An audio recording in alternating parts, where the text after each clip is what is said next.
இப்போதைய சூழ்நிலையில் ஈரானினுடைய அதிசக்தி வாய்ந்த போர்க்கப்பல் ஒன்று இலங்கையில் தகர்க்கப்பட்ட செய்திதான் இப்போது பேசப்பட்டுக் கொண்டிருக்கின்றது. இலங்கையின் கடற்பரப்புக்கு அருகில், அதாவது குறிப்பாக சொல்ல போனால் கடற்பரப்புக்கு அருகில் என்று நேற்று பேசப்பட்டது. இன்றைய தினம் பேசப்படுகிறது இல்லை, கடற்பரப்புக்கு அருகில் இல்லை, காலி பகுதியில் தான் அந்த கப்பல் நிறுத்தப்பட்டிருந்தது. சுமார் 12 மணி நேரங்கள் அந்த கப்பல் தாமதமாக நிறுத்தப்பட்டு கொண்டிருந்தது. யாருடைய கட்டளைக்காக நிறுத்தப்பட்டிருந்தது, அதனை தாமதித்தது யார் என்கின்ற விமர்சனங்கள் எல்லாம் இப்போது நாடாளுமன்றத்துக்கு உள்ளும் வெளியிலும் கடுமையான வகையில் வைக்கப்படுகிறது. இலங்கையின் கடல் எல்லைக்கு அப்பால் என்றுதான் கூறப்படுகிறது. ஆனால் அது கடல் எல்லைக்கு அப்பால் அல்ல, கடல் எல்லைக்கு உட்பகுதியில் தான் அவை தரித்து நின்றதற்கான தகவல்கள் தான் இப்போது வரைக்கும் உத்தியோகபூர்வமாக கிடைத்திருக்கின்றன. அமெரிக்காவின் நீர்மூழ்கி கப்பலினால் தான் இந்த தாக்குதல் இடம்பெற்றிருக்கிறது. கப்பலால் நடத்தப்பட்ட தாக்குதல் என்பது அமெரிக்காவின் நீர்மூழ்கி கப்பலின் சக்தி என்பது ஈரானினுடைய போர்க்கப்பலின் அனைத்து தொழில்நுட்பங்களையும் செயலிழக்க செய்து அவை இரண்டாக அடிப்பகுதியிலே பிளந்து அந்த கப்பல் ஒரு பெரும் அனர்த்தத்தை சந்தித்திருக்கின்றது. அனர்த்தம் என்று கூறப்பட்டது, விபத்து என்று கூறப்பட்டது, இப்போது தாக்குதல் என்று கூறப்படுகிறது.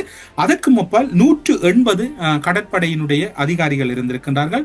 இந்தியாவின் விசாகப்பட்டினத்திலே இடம்பெற்ற கூட்டுப்படை பயிற்சியின் கடற்படையின் கூட்டுப்படை பயிற்சிகளிலே பங்கு பெற்றிய பல நாடுகளின் கப்பல்கள் அங்கு பயணித்திருந்தன. அந்த கப்பலுள் ஒன்றாகத்தான் ஈரானுடைய கப்பலும் சென்றிருக்கின்றது.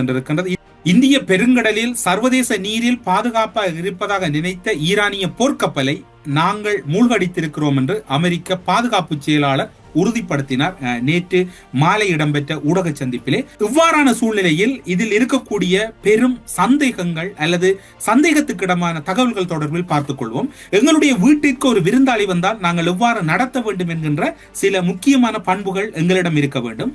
இந்தியாவினுடைய கடற்படையின் கூட்டு பயிற்சிக்கு சென்று திரும்புகின்ற வழியில் தான் இந்த சம்பவம் இடம்பெற்றிருக்கின்றது.